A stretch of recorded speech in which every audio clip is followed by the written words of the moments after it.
All right. Hi, everyone. Happy Saturday and welcome to this episode, the first of the year in the Web3 and Society Inter-Intellect series. Wes, Chow, and I, Alaka, Halder, are really excited to have Packy McCormick with us today. So we've been hosting these conversations on technology and progress since 2021. And this Web3 series started because we wanted to have thoughtful, educational, and multi-dimensional discussions with experts and attendees from all kinds of backgrounds, not just those embedded in the Web3 space. So Packy, who probably doesn't need an introduction, is the author of Not Boring, which is Substack's most popular business newsletter, and there are approximately 180,000 subscribers. So twice a week, he publishes very timely, packed, and never boring pieces on business, Web3, strategy, and so on. He has an extensive background in investment banking and venture capital, and he recently announced the launch of the third Not Boring Capital Fund, which we'll also get to. So welcome, Packy, and thank you so much for joining us. Thanks so much for having me. This is going to be fun. Yeah. So today's conversation is going to be roughly divided into three parts. We're going to chat about writing. We're going to chat about Not Boring Capital and also decentralization. And if there's time at the end, we'll close with some rapid fire questions about optimism. So to get started, let's just do intros. So share your name, where you're joining from, and what brings you here, and then popcorn to the next person. I'll go first. My name's Alaka Halder. I'm based in Austin, Texas.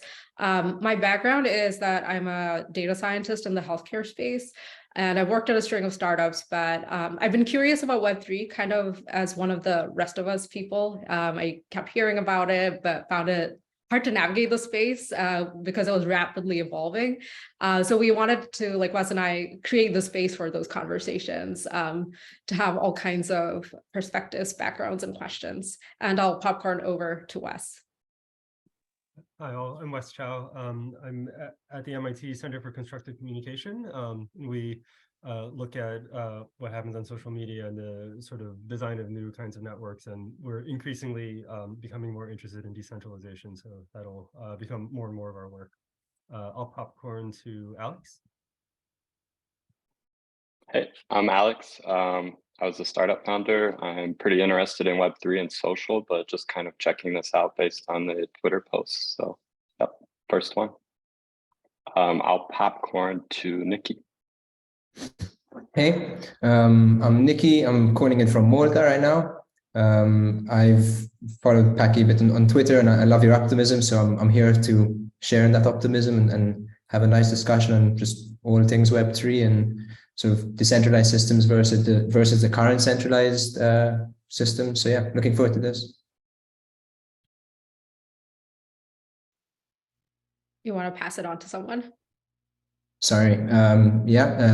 Jude Haij, I'm not sure how to pronounce your name. No worries. Yeah, thanks, JD. I work in innovation and healthcare, and so it's always good staying up to date on the trends, and ideas come from different sources. So that's one of the reasons I joined this, just to kind of get a sense of what's going on and just learn more, basically.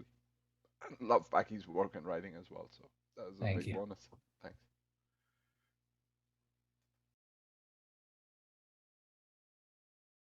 Hi, Sach. We're doing introductions. So like where you're from, what brings you here. Yeah.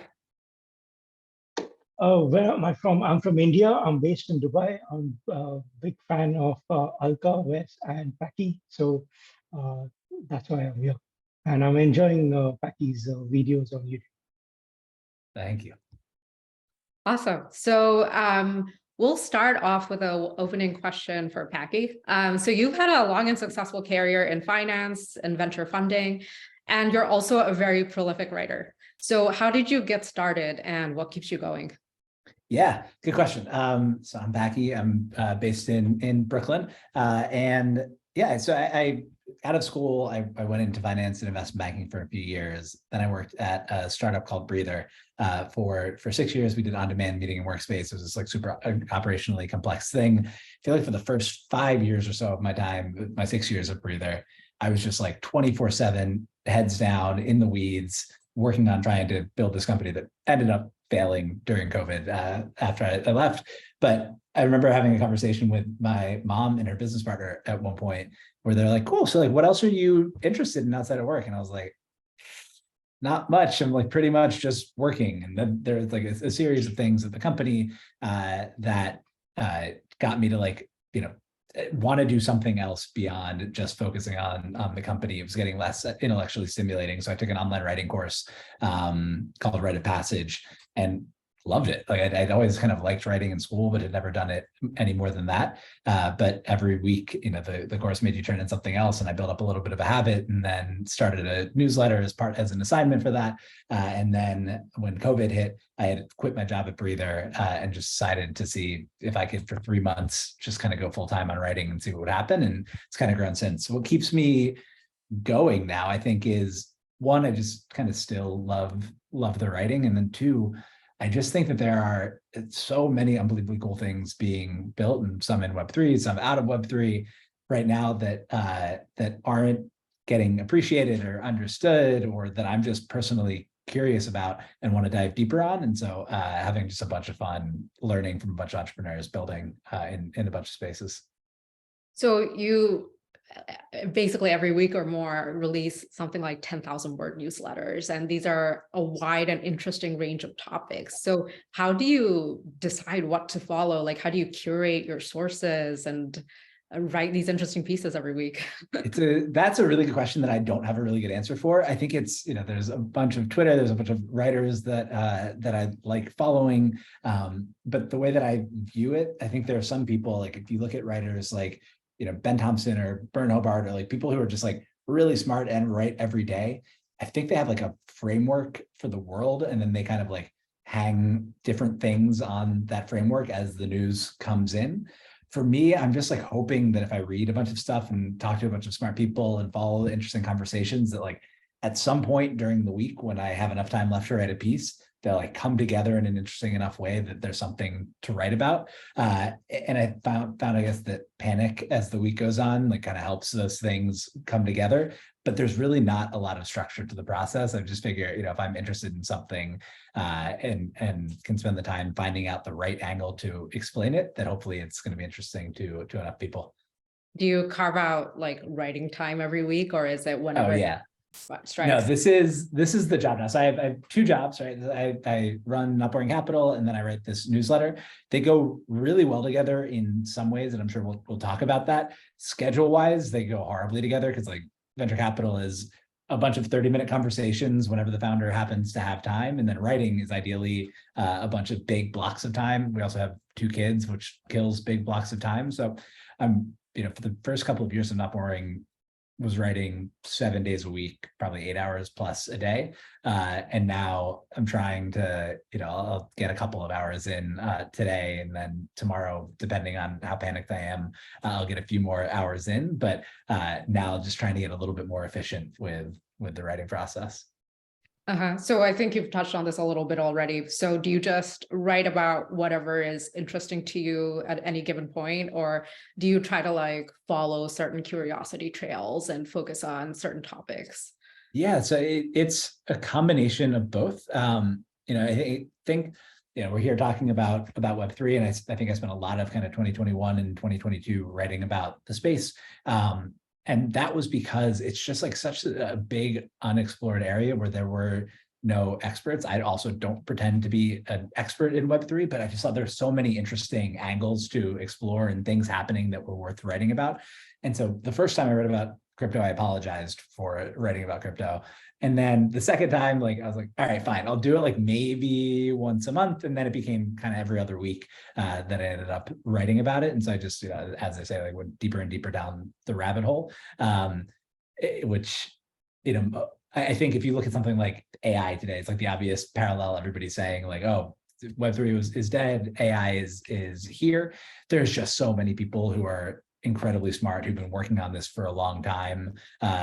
And also who are kind of all saying the same thing, that it just doesn't feel like there's as much for me to, make that a topic that I write about kind of every other week, but continuing to write about Web3, following the kind of like hard tech vein a little bit, because I think there's a bunch of interesting stuff happening there. But there's no schedule set out ahead of time. It's kind of just like, all right, something either I had an idea or something in particular happened that I think is worth writing about. And so I have like a maybe basket of curiosities, and then I pick into it every week. So you mentioned like hard tech as one of the things that you're curious about. There's still like, even though it seems like certain things in Web3 have like slowed down a little bit because of the situation in the market, it's still overwhelming, like for someone who's like a newcomer to try and navigate the space or figure out what should I learn about, and then things are changing.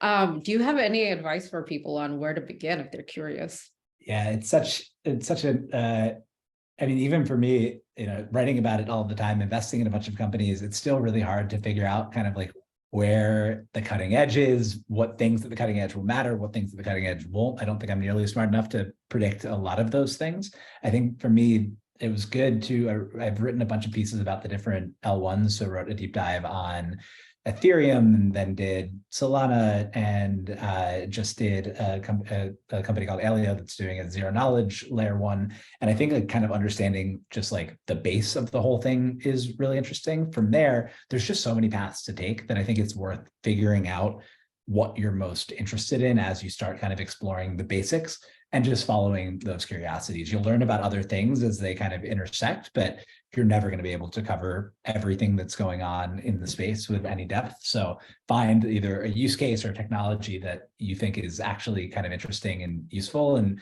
start just exploring that, going as deep as you can, and then seeing where the different things kind of intersect with it.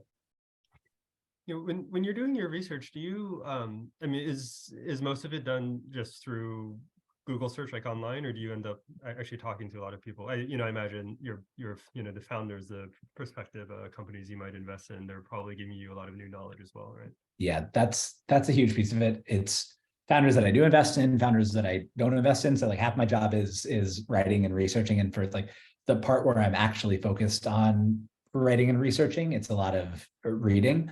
But a lot of the ideas and like different paths to explore come from just the conversations that I'm either having with founders of the portfolio, or founders that we're talking to, or other investors kind of in the space. And then oftentimes there's just things that like technically I'm not going to understand, at which point I'll turn to like a handful of people who are technically strong and good at explaining to me what's actually happening. And then my goal is to understand it well enough that I can like give that basic understanding to the people who are reading, and then really try to contextualize like why it's important and why it might matter, without going obviously into the technical depth that I can't as a non-technical person. Do you have a process for like, how do you know when you've made some topic approachable for for the everyday person?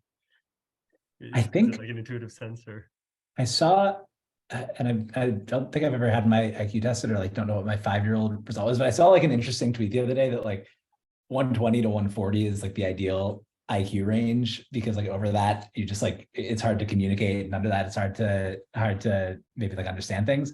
And I don't know what my range is, but I think I'm in this like weird sweet spot where if I can understand it, then I think I can like maybe just make it understandable by like explaining how I understand it. And I don't know if that makes any sense. I mean, I also have like, my brother is also my editor, and will read things and just tell me when things are too complicated. And in some cases, I'll send them to other people as well. And my wife is also, nice enough to read some of the stuff, even though she cares less than I do. But she's really good actually at being like, I have no idea what you're saying here. And so that's really helpful. But I do think that like, I'm dumb enough that if I can understand what I'm writing, then it should like kind of come across well.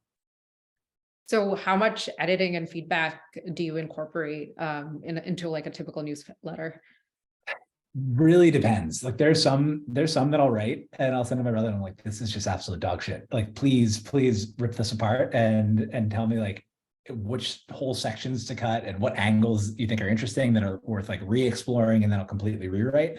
And then sometimes I send it and I'm like, I know there's not going to be a lot of feedback on this one.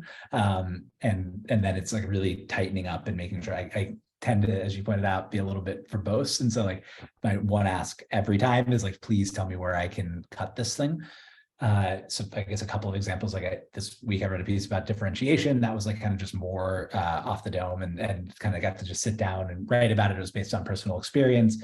And there was like a whole more sci-fi section at the end that he told me to cut, but for the most part, it was like tightening up one section, and that was the whole feedback. For the fund announcement newsletter, I probably had 4 different people look at it, had a bunch of like harsh comments on it because it was just like a little bit all over the place. I was probably nervous about it because like it was, you know, a high stakes situation, but then ended up just like it came across rambly.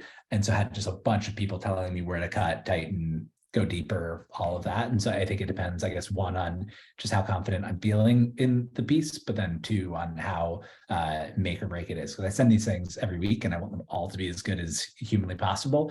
But at some point, like if it's not my like absolute best work one week, but the deadline's approaching, I'll just hit send on the thing. So what are some of the most fun or like favorite pieces that you've written that come to mind? Yeah, it's I actually really loved, I like really had fun writing this differentiation piece this week. I think 1, just because it kind of flowed and I didn't do a bunch of research. It was interesting. I tweeted about this, but it was like the least liked essay tweet. You know, every time I write a post, I tweet about it. And it was like the least liked ever, but it's now the most liked on Substack of all time. And like, I think you know, it was just like a different style than I write. Sometimes it was just like a fun one to do, and drawing on personal experience was fun. The most popular probably of all time, or the one that gets referred to the most, is this post, Great Online Game. And I think that's like a really interesting, I had written 3 drafts, maybe of like different ideas, and like they all sucked. And so Sunday morning before sending on Monday, I was like, I just need to write something this week, and it's like not going to be good. And this one feels kind of obvious to me, but like, great, I'm going to go just write this. I think it's crap. I sent it to my brother, who's like, actually, this one's going to pop, but we'll see. And then that ended up being the most popular. And I think like sometimes the things that, and I've heard this from other writers too, the things that feel the most obvious but haven't been put into words are sometimes like the spot where like you're really going to find something that resonates with people. And I think that piece did. And sometimes like I just really like going super, super deep and learning. So like this Alio one, not one of the more popular pieces, but it was a topic that was like so complex and hard to wrap my mind around, like talking about zero knowledge proofs as a non-technical person, understanding why they needed to go down to layer 1 and rebuild when you could tap into the Ethereum ecosystem, and which is what a lot of kind of the L2 ZK rollups are doing.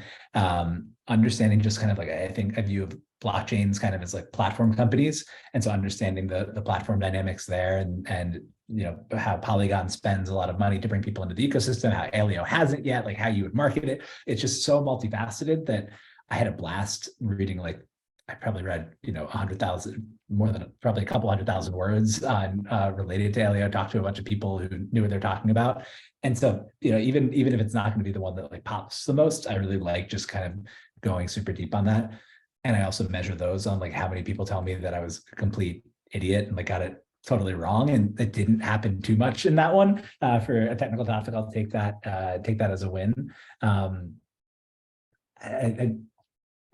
Status as there's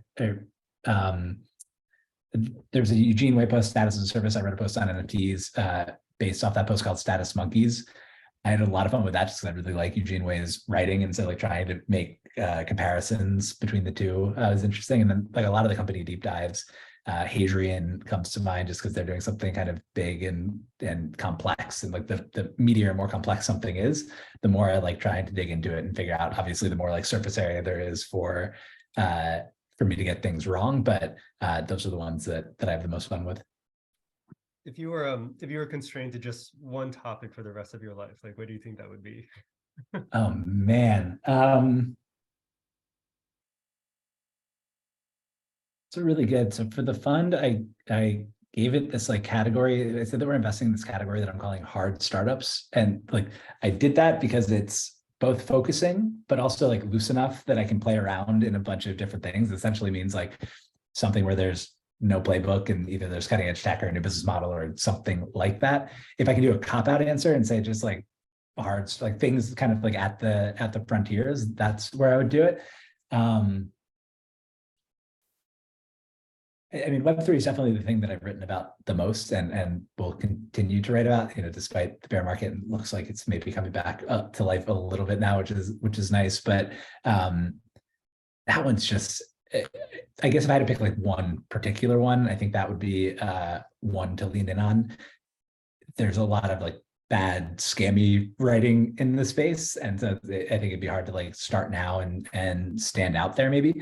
But I just think like the intersection of the technology and the kind of social pieces of it just makes it a really, really rich, to sound cliche here, like design space and writing space. Like it can be never ending the way that you think about the systems that are being built over there. And you've mentioned in one of your pieces that now is the best time to write about Web3 because price clearly can't be the most exciting thing. So what are some segments there that you are exploring? And I know you've touched on this a bit, or what would you encourage people to like read more on? Yeah, I think like the best part of this bear market and that I've seen kind of come across in a bunch of the companies that are either in the portfolio or that we're looking at is that people are really trying to connect crypto and the real world in useful ways. And so like there's this whole use case debate that I got myself caught in the middle of. And like certainly there's going to be like I think a need for in the next cycle for there to be things with real use cases. But I've been really encouraged by the companies that are like connecting the actual physical world to crypto in ways that are actually useful and not just trying to like shoehorn crypto in. So there's one, the use case that I got crushed for in that use case debate was talking about putting mortgages on the blockchain.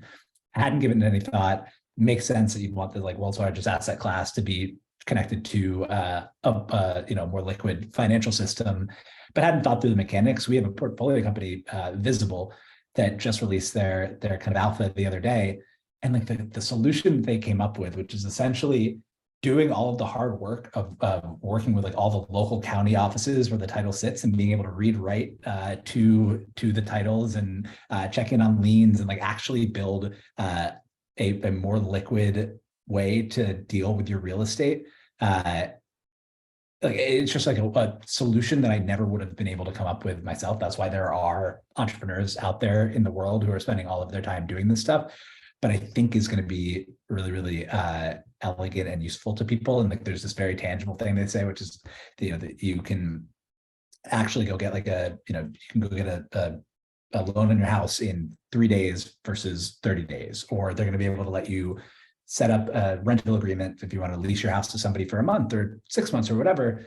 In a few lines, they'll write a smart contract and an actual physical contract, all from the same thing, have it executed and notarized. And so it just makes this asset class that I've always wanted to be more liquid and faster moving, but does it in a compliant way that required a lot of really hard back-end work. Like I love seeing that. There's another company that we haven't invested in, maybe we'll, it's somebody called Entheos that is building a distributed virtual power plant. And they're starting with like an actual better battery management system that can at the cell level understand the energy levels of the battery, but then also send those out to the grid. And they're not thinking about adding crypto for like 2 years in the future. It's in their plan, they know exactly where they want to go, but the focus in the beginning is like getting those batteries out there in professional operators' hands, growing the network. And then there's interesting things that you can do once the product is useful to supercharge the whole thing by adding tokens into the mix. And then there's a bunch of, we had a company that just brought a US Treasuries product on chain for the first time. So taps into that whole thing and lets people do something with their stable coins. To me, that's, I think, the most interesting space right now is just this connection between real world assets and crypto that I think is probably too hard to do when you're in the middle of a bull market, and there's just much easier ways to make money. But now that those easy ways to make money aren't there anymore, people are like, all right, fine, fuck it, we'll do the hard work and actually go figure out how to connect these things in a responsible way.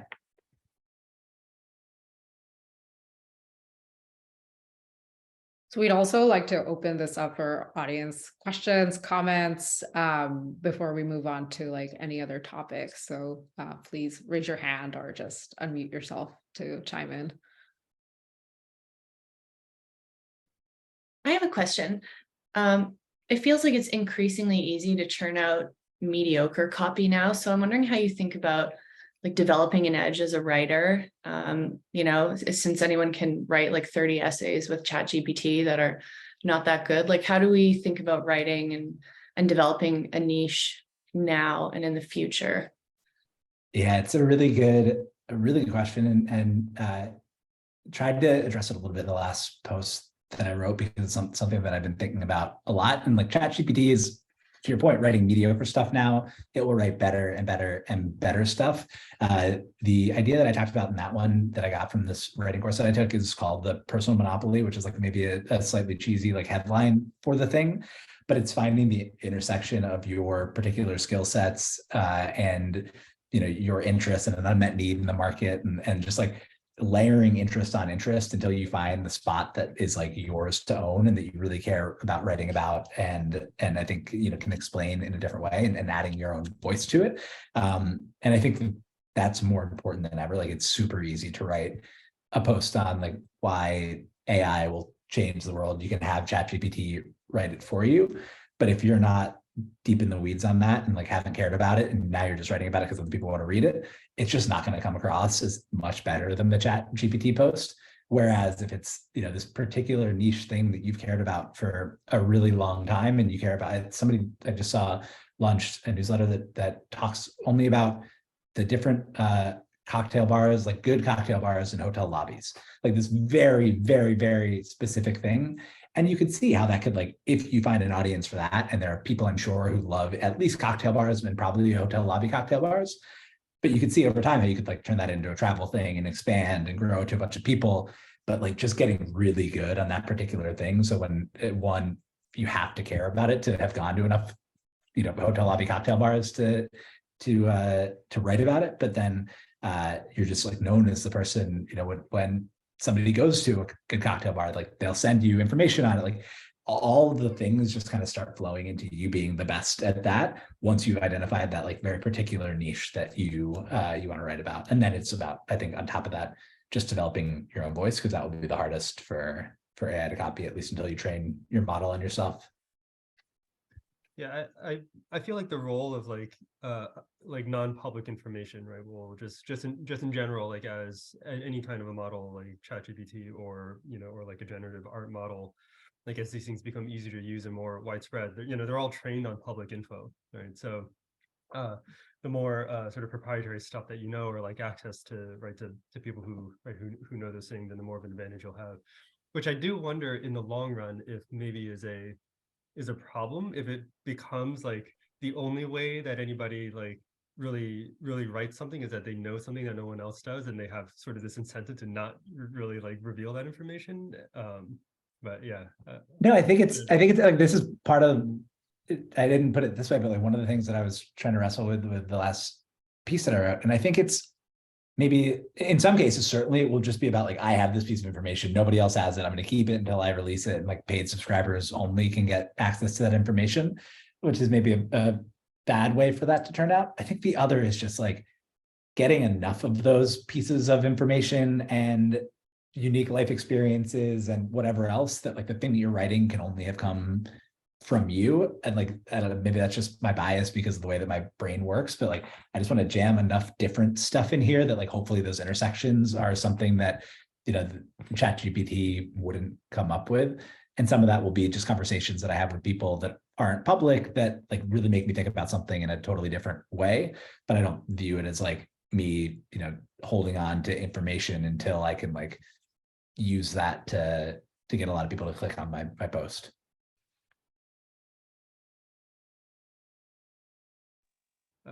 Satch, I think you had a question. Is that right? Yeah. Thanks, Wes. One of the like inner fears that I have is that being able to put out something there, and after it's put out, say a month later, things are moving so fast, right? That I'm not worried about like a comma or some grammar mistake. Like I'm blatantly wrong, so or it's being pointed out, and I'm happy to be pointed out as wrong. But uh, how do you deal with that? Do you like go back and because you also have like a responsibility to your readership? Do you think about correcting things that you have? Do you have similar fears? It's a really good question. So like commas and stuff like that, I will, like, people point that stuff out all the time, and I'm happy to just like go back and edit, or if I like misspelled something for whatever reason, like I'm happy to go back in and edit.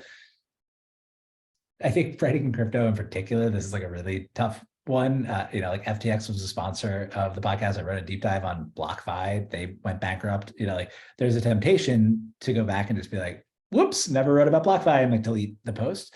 And I've kept everything that I've written up on the site. And I think it's like an important, like I try to tell people up front that I'm going to get a lot of stuff wrong. A lot of people who I think actually read Not Boring and have followed over time understand that I'm an idiot and will get stuff wrong, and that I'm not saying like take this for gospel. I go back and read, I read my post on BlockFi. I read my post on Solana when it was at $8, and a lot of people were like, do you feel guilty about writing about Solana? And I read the post and like, they're actually fairly balanced. There's a whole section on the bear case, like there's all the, it's not dumb pumping. People will see the headline and be like, that was dumb pumping, and like, I can't believe you wrote about this thing. But somebody asked me the other day in a reply to something, like, don't you feel bad about writing about, I think they said Solana, BlockFi, Constitution DAO, and something else. The answer was yes for BlockFi. One, they went bankrupt and that sucks. But like two, because it wasn't anything innovative, right? Like they were just a new skin on kind of back end yields, and it didn't work. Whereas Solana, I think, is trying something, like trying to do the highest TPS blockchain, like whether or not it goes out occasionally, like whether or not it ultimately succeeds. I love that they're going out and trying to make Web3 a little bit faster. Or Constitution DAO, like I told them I was proud of doing, because I think that moved, like it at least opened people's minds up to what DAOs could be. And so I didn't edit a word in any of those posts. And there's only one that I regret writing, just because like it just wasn't, had I been in the space longer, I would have realized that like a centralized financial institution that offers high yields, like just isn't particularly compelling or interesting. But I'm gonna get a lot of stuff wrong, and I think I just need to like own them and keep just keep trying to learn and calling myself out when I do get them wrong. But certainly there were temptations a few times over the past year to just be like, nope, didn't write that. I don't know who you're talking about.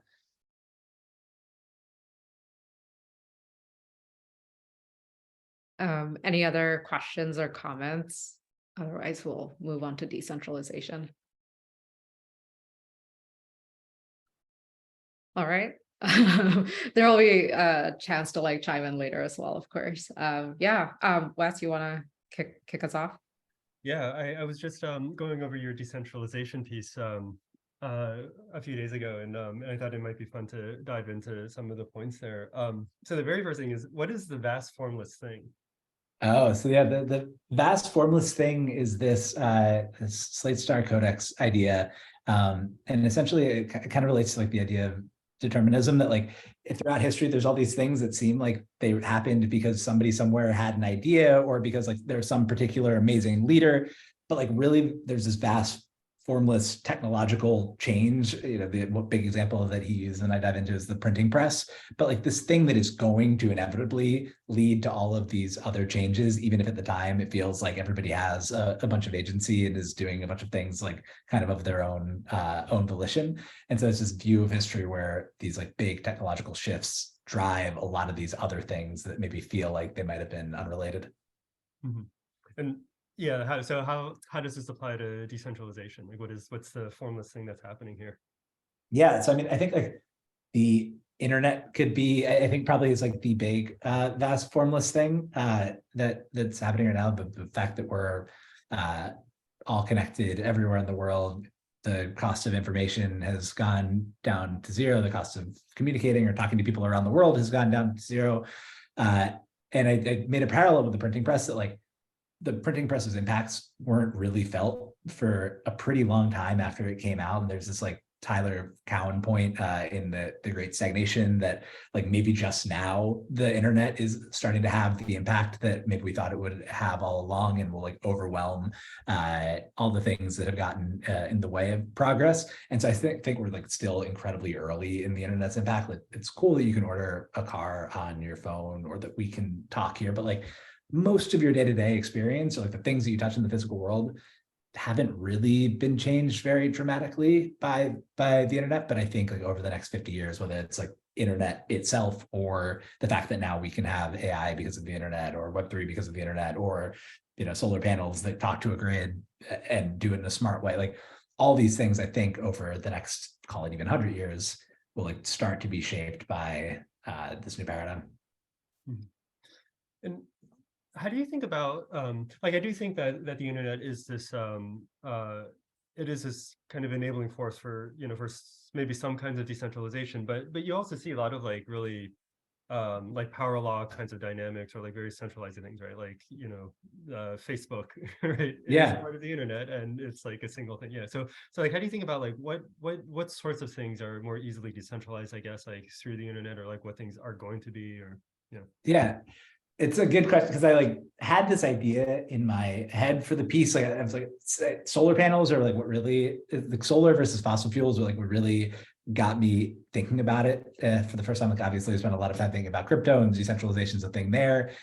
But that I saw and I was like, wow, that's just like a much more decentralized energy system than relying on fossil fuels, both at like the individual level. Like we're very obviously, you can put a panel on your house, but also like countries without access to oil under the ground have to rely on other countries. And if you just power your country on solar, or another kind of local renewable technology, like it just breaks that whole thing up in a really interesting way.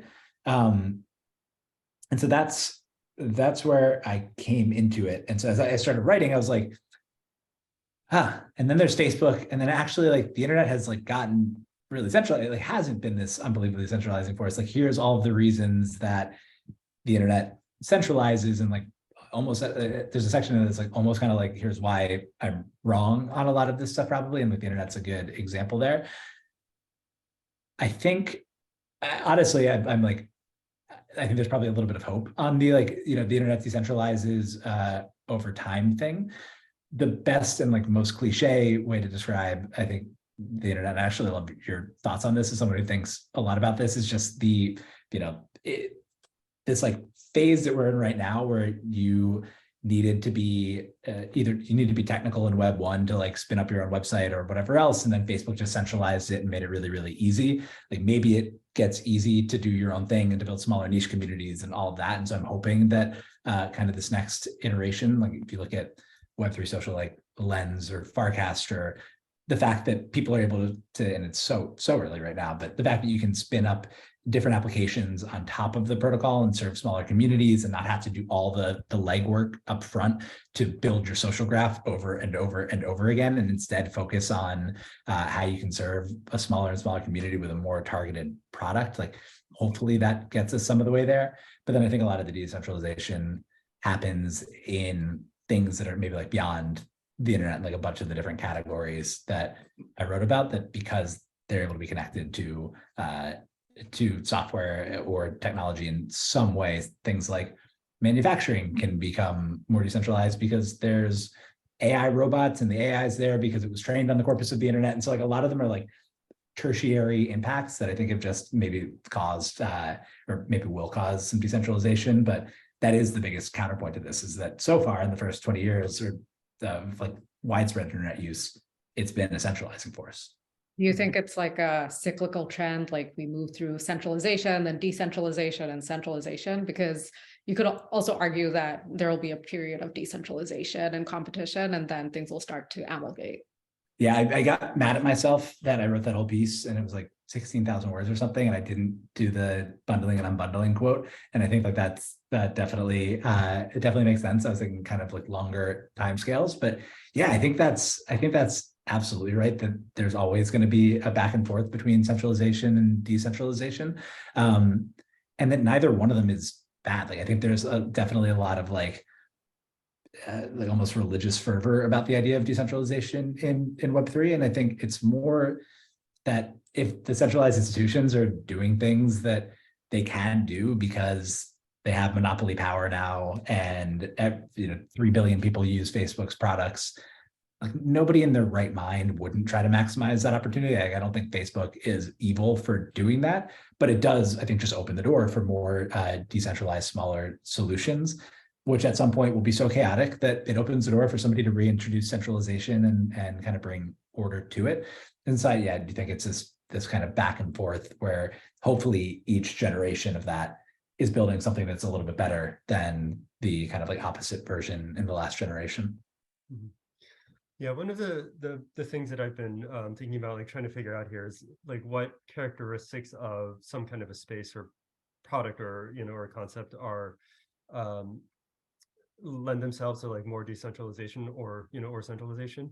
So in the case of like of I think a lot of like physical technology, right? Like you mentioned solar panels, like there's like, okay, as as the technology gets better and better, then there are obvious benefits to being decentralized, right? To like having full control over your own power supply. Or I would say 3D printing is another example. Yep. There, as the 3D printing technology itself gets better, then there's less and less that you got to like have made in a factory that's around the world or something, right? Yeah. Social networks, though, that one is that one's tough for me. It's like Yeah. I'm interested in it as like to see like how it can actually be decentralized, but then also like the network effect, right? Like that was like a central thesis for so many VCs of like a generation ago, right? Is like the fact that everybody is the addition of like one extra person into the network increases the value of the network more than just that one person, right? And so that's an area where I feel like things sort of maybe there's like an economic incentive to like stay centralized, but I don't, yeah, like I'm not sure exactly what to think of this yet. Yeah, I don't, and I think you could do a lot of mental gymnastics on this as well, right? Like where you could even say like the Ben Thompson idea that Twitter should split itself into the protocol and a bunch of different apps. And so like maybe it's still centralized kind of at the protocol level where like everybody's information lives in this graph. But then if you don't like the fact that they have the, the following and for you feed and they like pretty much just force you into the algorithmic feed now, then you can go use another client. They went the opposite way and just banned all third-party clients, but like maybe that world exists. And so like the app layer is decentralized in some way, but it taps into this more kind of like centralized protocol layer. That's the way that a bunch of Web3 versions are doing it. I think for some things, and Twitter in particular, I think like it makes a ton of sense. Like the part of the magic is that everybody's there, but also like part of the awfulness of Twitter is that everybody's there. And I think like there will probably just be a natural swing back to smaller spaces that like maybe I this is one of those areas where like I'm not the entrepreneur who's going to go build this, and people will have a lot more creative ideas, or like you doing research on this will have a lot more creative ideas than I do. But it just feels like if you can figure out a way to get kind of like the bootstrapping benefits of being able to tap into like the shared protocol layer, but then have smaller, warmer community, like Intellect is a good example of, a smaller, warmer community that just feels a lot nicer than being on Twitter. And I wonder if there's going to be, like, if there's a way to match the loveliness of that experience with like the business model. And maybe it's that, the next generation of social apps just aren't particularly venture backable, which is also fine. And which is kind of one of my theses here is that like the infrastructure, and it's not crazy to believe like the infrastructure layers that like everybody thinks that, but that like really maybe the infrastructure layer is the only place that you can really invest if you want those like huge outcomes. But then there's going to be a lot of like really great small businesses, small internet businesses built on top that aren't venture backable, but aren't also particularly expensive to get going. And so you can have this beautiful little ecosystem. Yeah, I feel like too that as we progress, people will there isn't like necessarily like one sort of decentralization fix or like toxicity fix, let's say, like for social media that works in all situations. That as people gain more experience like using these systems, they kind of understand, oh, there's like there's a time and place to eat Pringles, just like there's a time and place for like Twitter, right? And then there's a time and place to have a salad. Just like there's a time and place for Intellect, right? So you just kind of understand like whether or not you're consuming a healthy sort of a diet overall, right?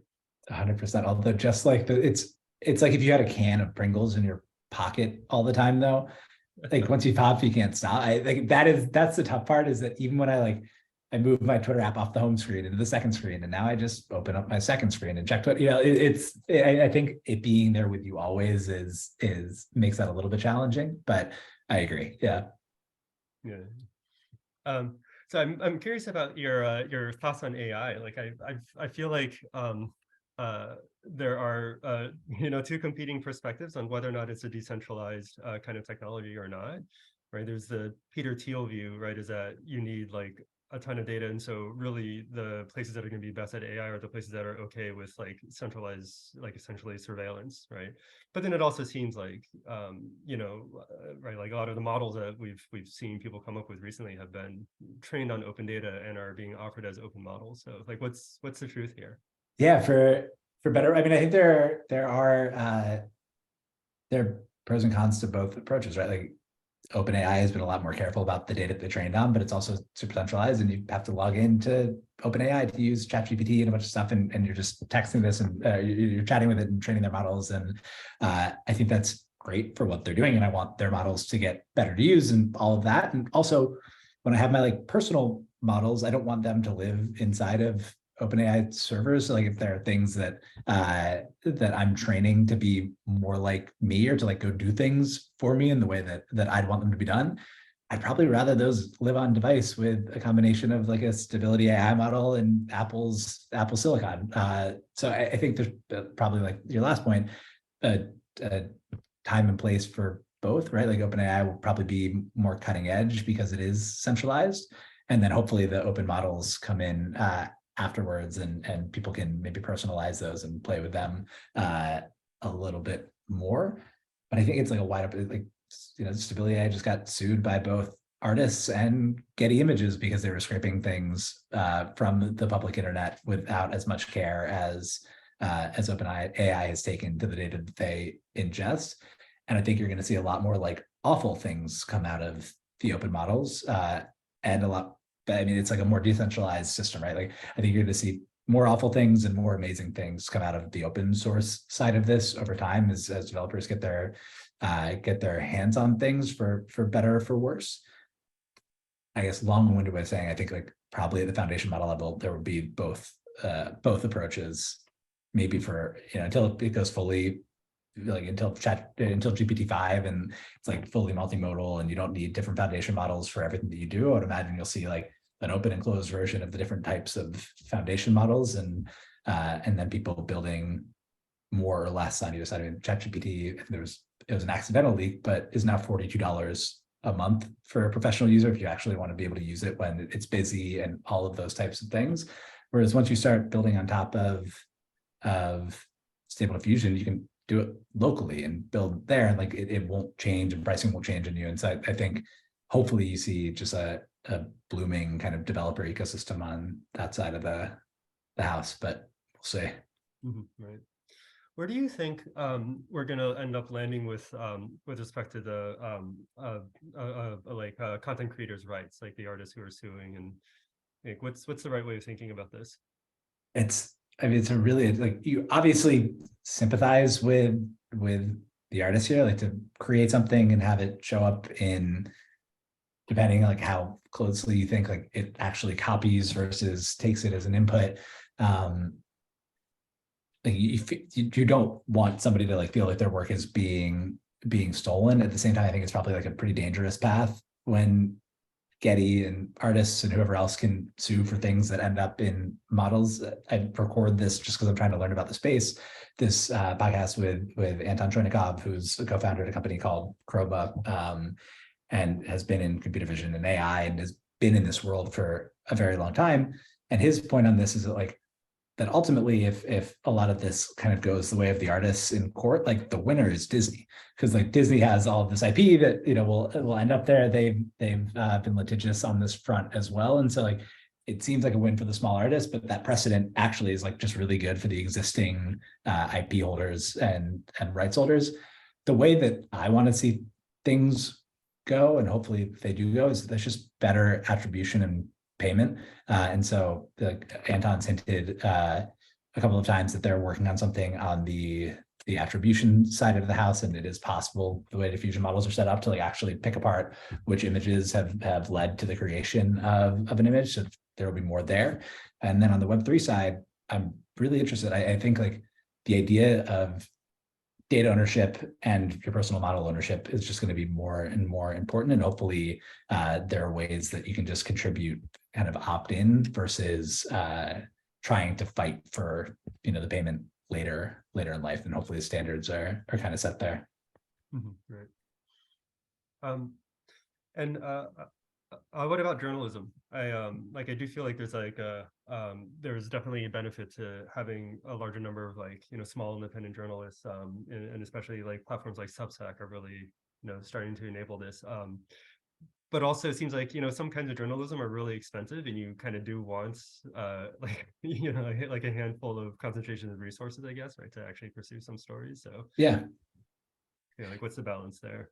I actually think we're in nobody would say that the journalism and media landscape is in like a very great spot right now, but from a balance perspective, it almost seems like we're at like some sort of interesting equilibrium where there are still organizations like the New York Times that can pour the resources into doing really great stories and investigative journalism and reporting from anywhere in the world. But then there's also an army of people who are going to write a post about everything that they write, saying where they got things wrong. I don't know how that like bounces back and forth to something where like truth is easier to get to, because like truth is itself pretty subjective. But I think hopefully I don't want to see the fall of the large journalism houses. But I do think we've gotten to like a healthier state now, where instead of accepting everything that they wrote as like unbiased fact, people are kind of fact checking and writing their own takes more. I think maybe it's an area for AI because nobody has enough time, but like the synthesis of the two sides to like get to some sort of balance, I think will be really important. But yeah, I agree with you that over time it's like I'm not going to go out and do hard-hitting investigative journalism in the Middle East, because I just can't. I don't have the money for it. I don't have one person, all of that. And so yeah, we need a little bit of both, but I like to see the balance shifting more towards a bunch of interesting individual viewpoints. Yeah, I have this hope that there's like we'll learn like what sorts of journalism is like really best done like at a at a smaller scale, like like a more like an individual scale, and then what kinds are best done at in more of like a group setting, and then there's like more of a flow of like people who go between those two. It's like right now we have a setup where it's like there are people who have like never worked for the New York Times, and then there's like people who only work for the New York Times, and then people who have worked for the New York Times and then gone independent. Yeah. That last, like, you started independent and then went to the New York Times and maybe back and forth, like that doesn't seem to really be happening yet. It seems like there should be like some sort of there's, overall, like we're better off if there is more of a flow, right, going back and forth. Yeah, I really like that take. Yeah. So to kind of summarize this piece on this conversation topic on decentralization. So Packy, you wrote the piece back in November, kind of to develop this like grand theory of things and also to get feedback. So I'm curious, like what kind of feedback and critiques have you gotten on your piece, and how has any of your thinking around the topic changed? Yeah, so some of it I think is the same as kind of Wes gave before. It's just like the internet has been a centralizing force, and I think that's like a very good point, particularly in social media. And I think you have to break it apart as we have in this conversation into the different areas. But that's been a big one. Some is just like, I'm not a historian or like a good someone who's great at grand theories. Some of it's just kind of like, I don't know, like this interpretation of this piece of the history like isn't actually right, or you missed this like whole entire other thing that happened.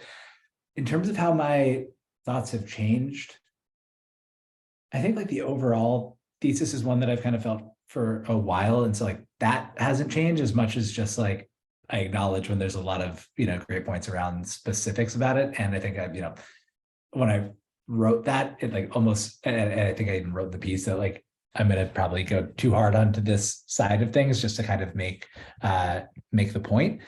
But like everything in life is some sort of balance. We're not going to be like fully decentralized anytime soon. Some things will not be as decentralizing as I wrote in there, but I do think like the overall trend is right now towards decentralization. So I think probably the feedback has just been like a good reminder to always look for counter examples and like figure out where the theory might not actually make sense, and where I could be wrong, or where things actually end up getting more centralized. Yeah. We also want to encourage audience questions here and comments. So we'll open up the floor. I've got a thought, and like I wanted to ask you. So in one of your Web3 blog posts, you had mentioned how a lot of gamers fucking hate Web3, and I just wanted to know if you have any thoughts on. So I mean, like there's already this massive market of just digital in-game assets, which aren't really like. I mean, they're tradable, but there's maybe not full ownership over them, and if the and they're also isolated to specific games. So I was just wondering if you have any thoughts on that, and of companies in the space, sort of, yeah. Yeah, no, that's, I think, probably the most surprising thing to everybody who comes into into looking at NFTs in the first place, particularly without like a strong gaming background. Like I've played video games my whole life, but like I wouldn't call myself a gamer. I'm like deep in the Discords. I think like the very obvious thing when you get there, and like certainly was the case for me, I was like, this doesn't make any sense. There's all these things that people have spent all this time and money developing that they don't own. And I'm sure, like, of course they'd want to own them and take them to different games. I think right now the issue is like almost a mismatch between like the theoretical and the actual experiences. Like, to be fair, the games so far have just sucked. And I think part of the reason for that is good games take a really long time to develop. And so like there's almost this thing that happened in the last cycle where like if a game got to market, it was doing it because it wanted to get money really quickly, and it like almost definitionally wasn't going to be a very good game. And so I think like maybe the next cycle, maybe the one after, like there's games that are in development now and people coming over from like the big game studios, the creators of some of the most popular kind of online games are now building Web3 games, and they're either doing it in stealth or they're doing it really quietly and not saying very much about it. And it will take 4 or 5 years to get a game out there. But I think the next generation of these things, like I wrote about Axie, that's another one that I got asked about. I think that was like incredibly innovative, and like that one it got away from them. They had no idea it was going to be as big as it got, and the tokenomics didn't support that, and so they've like gone back to reset. But like that was 2017, 2018 that was released. Like the first kind of big crypto game launched 4 years ago. So anybody kind of coming in after that has only had 4 years max to develop their game, and it wasn't popular enough to attract people in until very recently. And so I think like the focus now will be, how can you take maybe some of the pieces from something like an Axie, or provide a little bit more ownership, or provide full ownership, but within the context of a game that actually is fun to play and makes sense. And we use crypto in areas where either ownership is cool, or like it gets involved in the game in some interesting way that makes the game itself more fun. There's a whole category of on-chain games like Dark Forest, that part of the fun is the things that you can do on the blockchain, in that case with zero knowledge proofs. But I think mostly it'll be, how do you develop fun games that like either match or win on the funness of the game itself, and then can be enhanced in certain areas, as opposed to what has felt to gamers and to people outside of gaming as like a money grab in a lot of ways so far.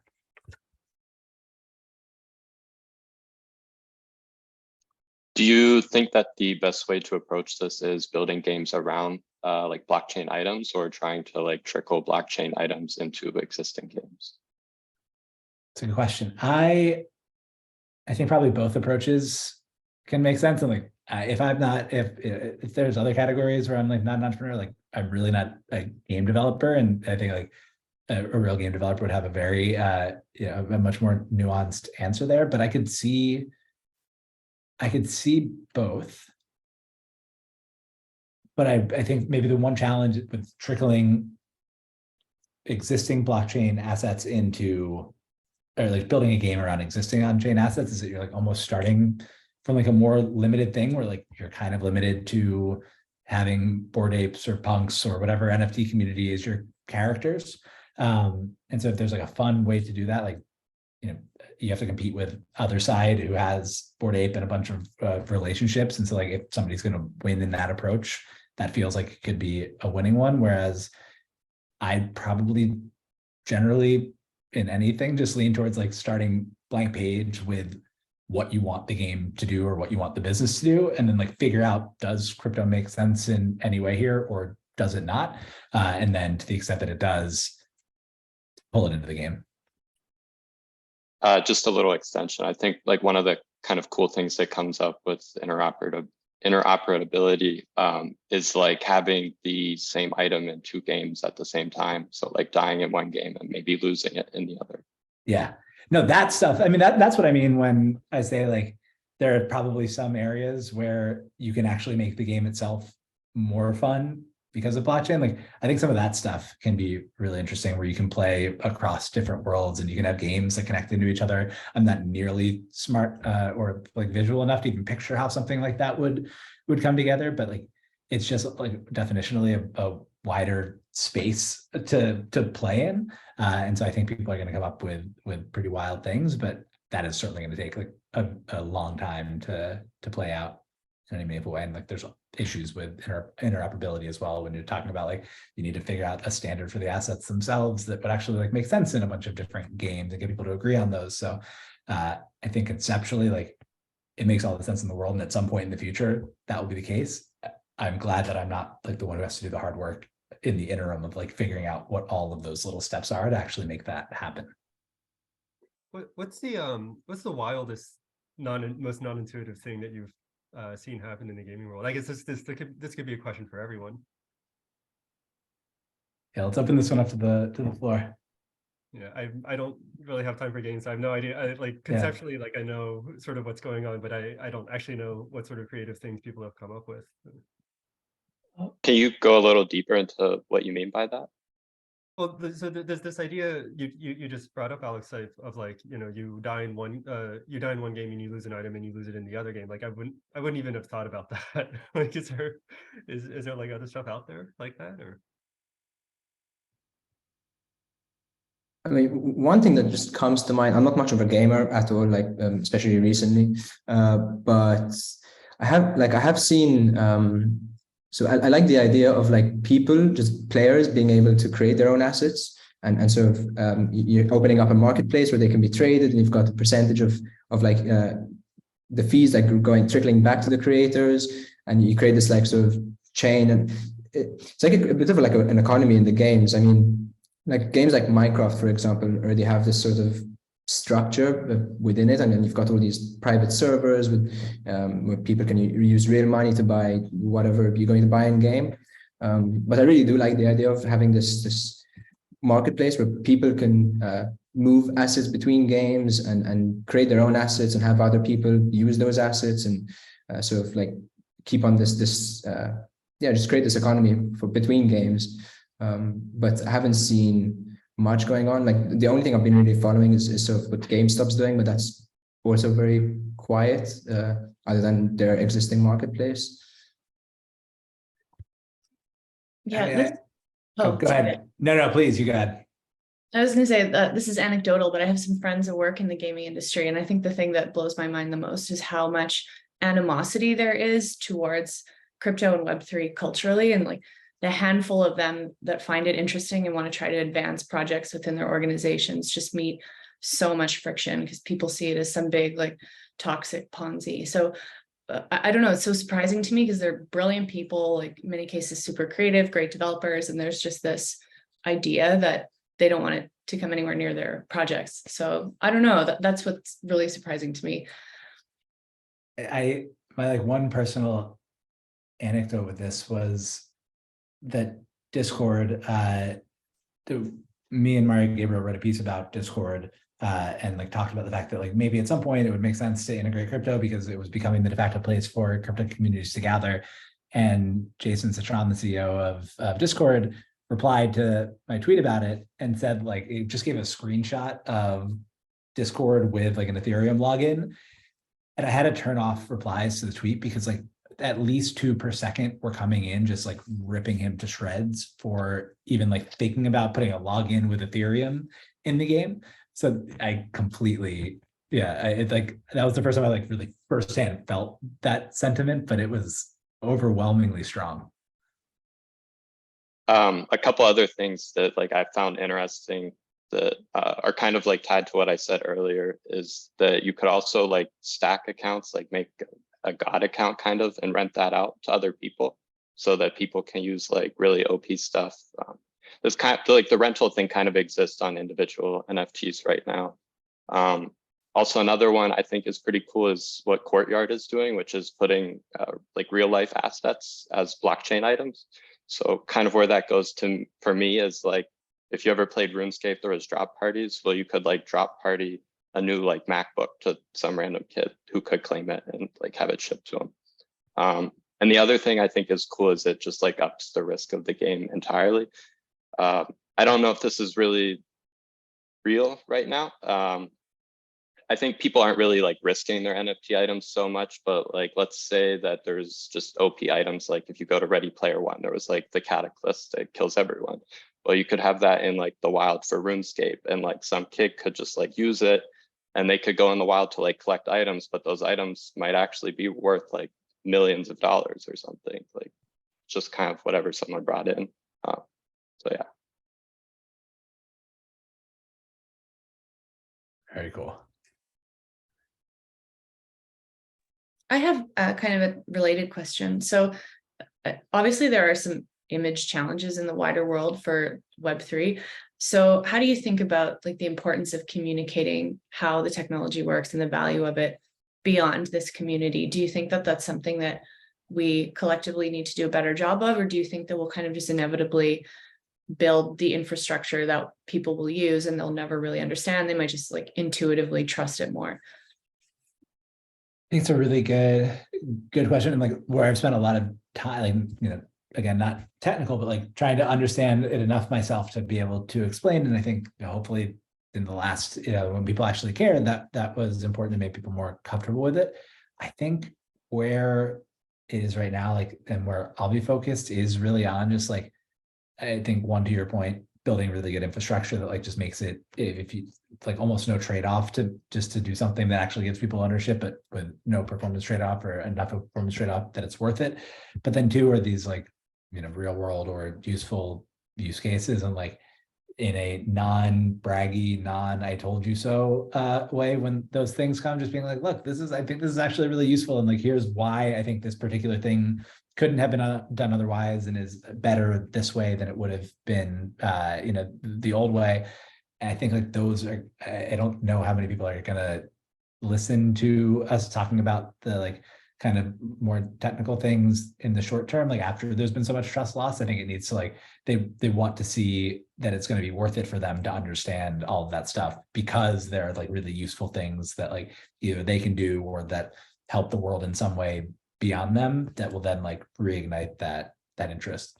I could be wrong on that. Like people are now getting excited again because the price went up a little bit. It's like maybe it just like the gambling will attract people, and so during those moments, explaining what's actually happening, I think, is useful so that people don't get just like too caught up in trying to ride the next Ponzi coin or whatever. But I think in like the calmer in between moments, like the better we can explain like why it actually makes a product better or more useful, I think is time well spent.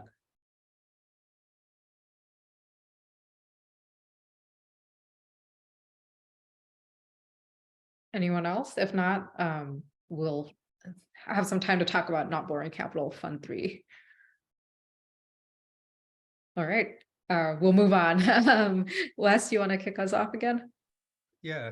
So, so you recently announced the launch of your third Not Boring Capital Fund, and I noticed that there's some structural changes to the fund that I thought might be interesting to use as a way to kind of discuss some things that are happening with technology and society. So, the first thing is so in your announcement you were talking about hard startups. You mentioned this earlier. So what is a hard startup, and then and you also argue that these are the sorts of companies that they'll build the most valuable companies in the world. So can you go into that?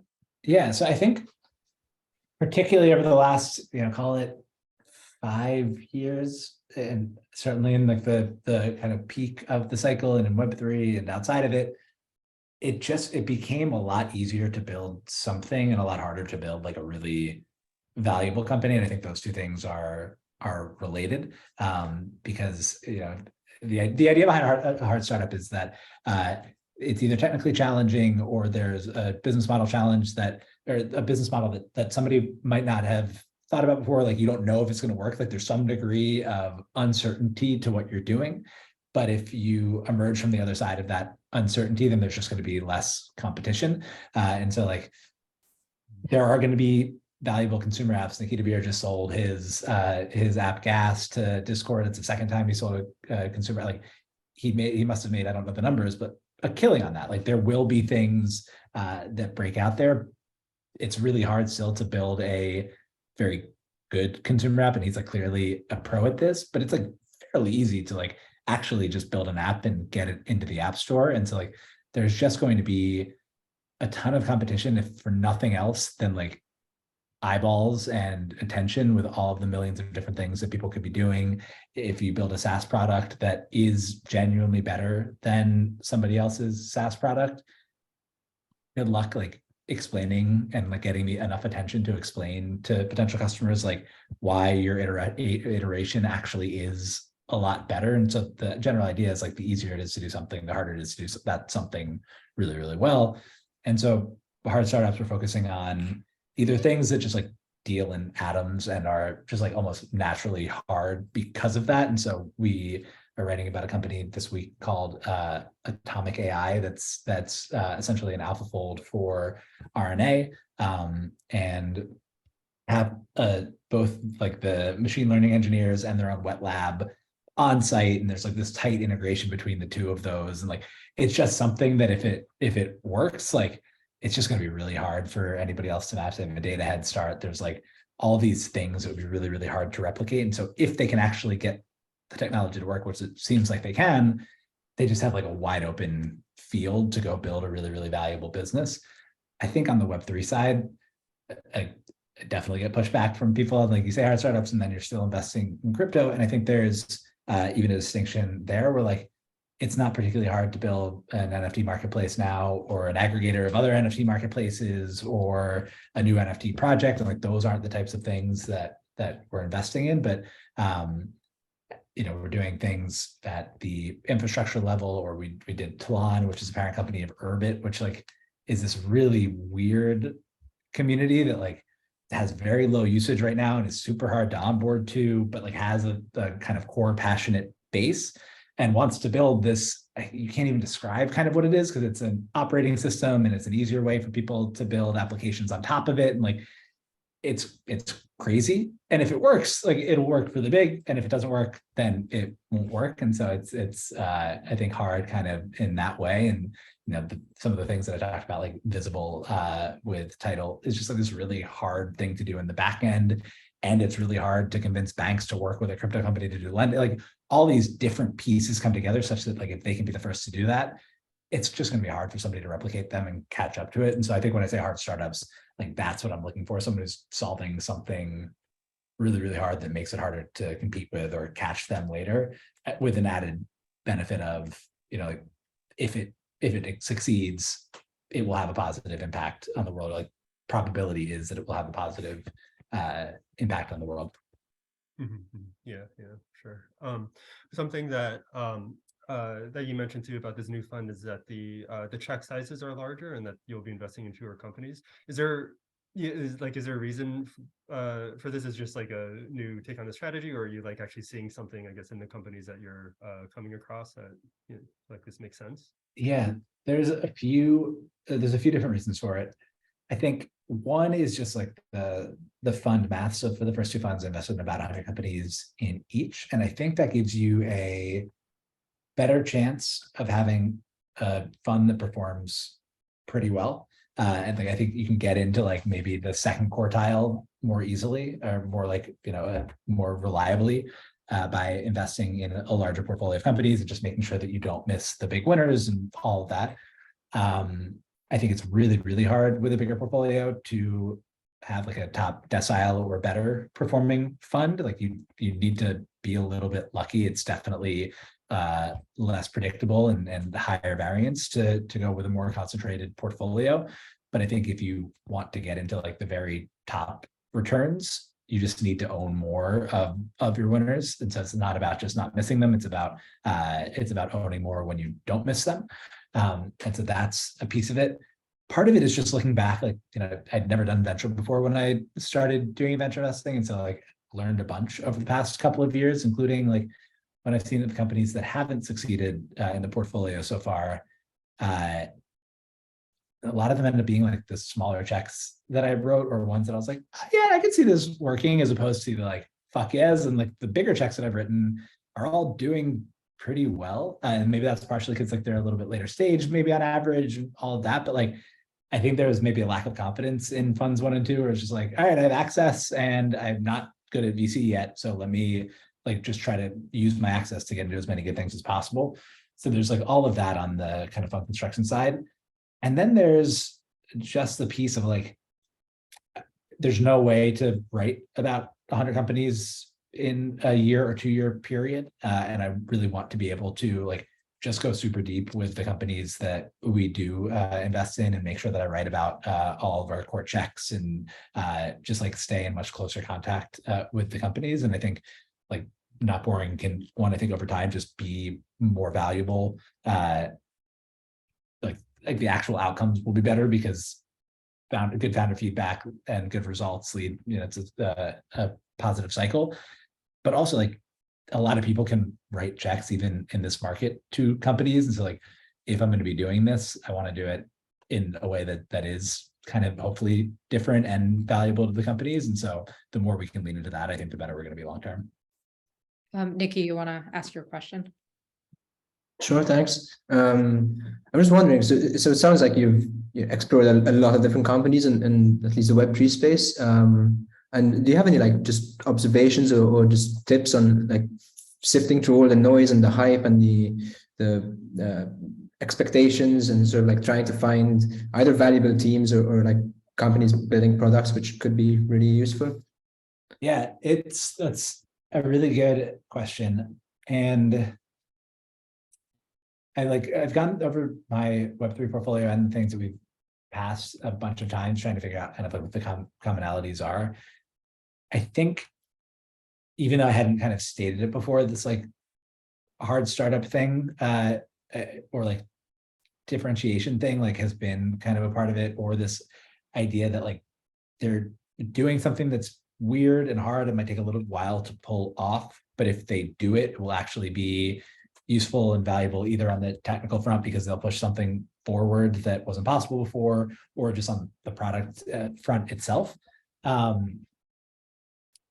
I like either benefit or challenge for me as an investor, and we'll see over time, is that I can be like a little idealistic, maybe, or not maybe, like definitely can be a little bit idealistic. And so like look for things that I think over time will be valuable regardless of price, short term, but like if it works, will be really useful and valuable to people. And so I think that helped me avoid a bunch of DeFi projects that ended up not working out, or things that were iterative versions of other things that were like doing really well valuation wise or TVL wise, or growing really, really fast. But like if you looked at the market and you're like, isn't this just like a slightly different version of this? Or like, oh, if we're able to do this, like honestly, who cares?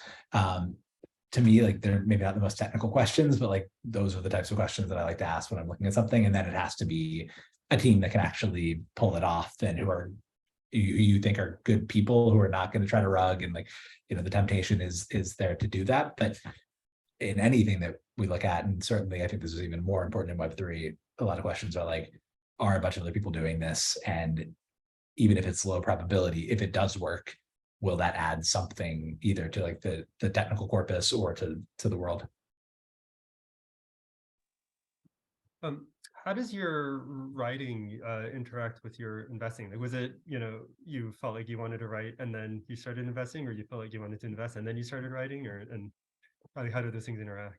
Yeah, I got lucky that I wanted to write and then started investing, because I think, like a lot of people, I think like will try to write their way into investing, and that's just like an area that's crowded to do. I think just because I was writing and it like naturally came about that one of my friends wanted me to write about their company when he was raising, and so like that led me to even know that SPVs existed and were a thing that you could do. And so it kind of like all of it came about organically. Like I never thought that I would be I thought I'd be writing Not Boring for like 3 months, and give myself enough visibility for like a cool job to find me, because I don't like doing like the outbound recruiting process. And so like everything since then has kind of stumbled into it. The way that they interact now, I mean, I think it's like the core of the whole, like why the whole thing works, which is one, I just get to learn from a bunch of really smart people all the time, portfolio companies, founders that we're talking to, other people that I'm able to like just go ask questions because of the platform that Not Boring has. And then two, I think like hopefully we're developing a muscle of being able to help complex companies tell their stories well, which like can actually, sometimes bring customers. I think that like that's probably like something that people probably overestimate from the newsletter, but it's like really good at bringing employees and getting investors excited about the next round and like all of that kind of stuff, and really just getting people to understand. Like one of the most common pieces of feedback I get from founders when I write a deep dive on them is like, thank you, my mom finally understands like what I do for the first time. And that's great. It means that I've explained the thing that one, well enough that that's how they'd want their mom to understand it, but then do well enough that somebody who's not living and breathing this space can understand. And hopefully, those things just reinforce over time where I can invest in better companies and talk to smarter people. My writing gets better. I develop that muscle and it all kind of fits together. I think it's all like at the base, just like a curiosity and optimism about the role that the technology can play, and that entrepreneurs are kind of like the driving force there. And then that expresses itself through writing and investing and however else it kind of expresses itself over time. Cool. So we're almost reaching the end of time. So we'll close with two rapid fire questions from our basket of optimism. So Packy, what makes you optimistic about outer space?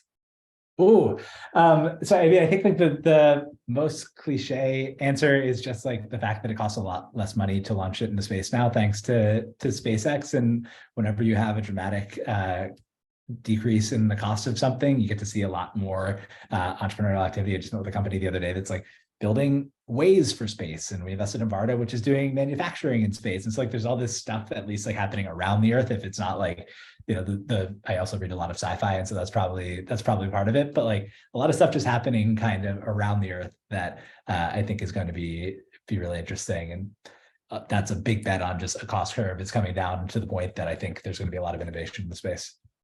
Cool. And lastly, carbon and climate.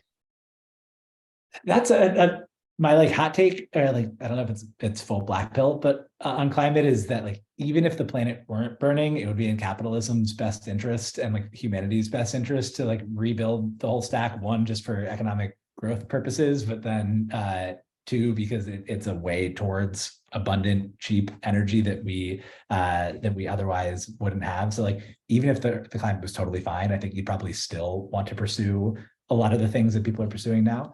And then, there's trillions, and like automotive needs to be rethought. The way we build buildings needs to be rethought. Energy itself needs to be like, there's all these just like $1 trillion plus categories that are up for grabs, which is just attracting a ton of really, really smart people building a bunch of sci-fi stuff to the space. And so I'm just excited about what people are building there. Very cool. And we're excited too. We're almost at the end of time. We've got a couple of minutes for any audience questions or comments, remarks. We'll open up the floor. Packy, in 10 years, as far as your writing is concerned, what do you see as your legacy? Oh, I haven't wrestled with that one yet. I don't know, man. I hope my legacy is that I can get better and better and better at analyzing companies and trends realistically, so it doesn't come off as like just this dumb blind optimism. But I want it to be this like almost real-time journal of writing about things almost too early, so that we can see like if and when those things come back over time, that there's reason to like actually believe in them and take them seriously in that beginning phase. Like I think NFTs are probably like a really good example of this, where it's this thing that like looks really dumb and it's like really easy to dunk on now, but then you talk to a Visible or the companies that are bringing, Open Forest Protocol is one that's doing forestation projects by incorporating crypto, and both of them are just using NFTs as like a way to collect data in a way that the person owns. And so I think like in all of these cycles, they're just like there's useful infrastructure built in bubbles, and I want people to like maybe just like I want the hype and like the depression on both sides of it to like come down, and just for people to like take entrepreneurs building cool stuff seriously. And hopefully that's part of the legacy. But I need to come up with a better answer to that question. I need to meditate on that a little bit, probably. Are there any writers that inspire you? Ooh, it's a really good one. I mean, like the one who inspired me in the beginning to both to do this, but then not do this, Ben Thompson is just like the classic example here. There's nobody that I read like every time. I think like the person I've read the most is Haruki Murakami, or like, you know, different sci-fi authors. And so I've been listening right now to lost it for a couple of years, and I'm glad I refound it. LeVar Burton Reads, where he just reads a bunch of short stories, the Reading Rainbow guy, and it's like delightful. I'm trying to, you know, at least understand what's going on in the business and tech side of the world, but then take my writing influences from other places, like Wait But Why, like all the things I'm going to say on that side are cliche, and there's, you know, like nothing tremendous there, but I want like enough really good fiction bouncing around in my head that like I just become an actual better writer over time.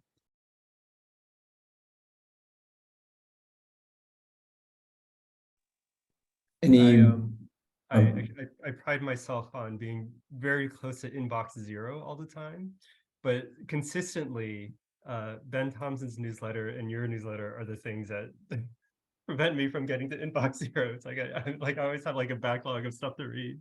Oh, I'm sorry. You just have to click on it and bookmark it and get it out of your inbox. Sorry, Nikki, I interrupted you. That's okay. I was just going to ask if you had a sci-fi recommendation, just a random sci-fi book you wanted to share. I'm reading Diaspora by Greg Egan right now, which I think is pretty interesting. I didn't realize until I just looked it up that it was written in 1992.